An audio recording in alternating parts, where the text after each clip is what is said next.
মানে এসআইআর কে সমর্থন করছেন আপনি? আমি এসআইআর কে সমর্থন করছি। আজকে না সেটা বলুন। না না, সমর্থন করছি না। এসআইআর কে সমর্থন করছেন না, কেন করছেন না আপনি?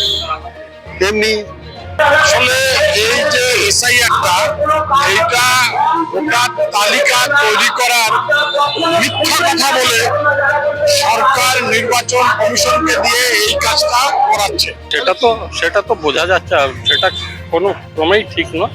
কারণ এসআইআর আগেও হয়েছে, ভবিষ্যতেও হবে। এটা নির্বাচন কমিশনের একটা কন্টিনিউয়াস প্রসেস। এই বিষয়ে আমি কিছু বলতে পারবো না।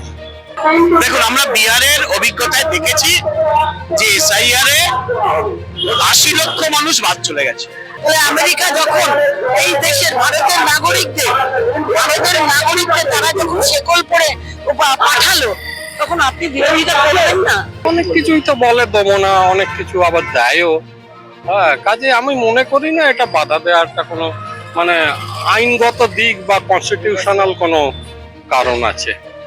তাহলে ৯৮ সালেও তো বিজেপি সরকার ছিল, অন্যায় তারা তখন তারাও বেআইনি ভাবে সরকার গঠন করেছিল।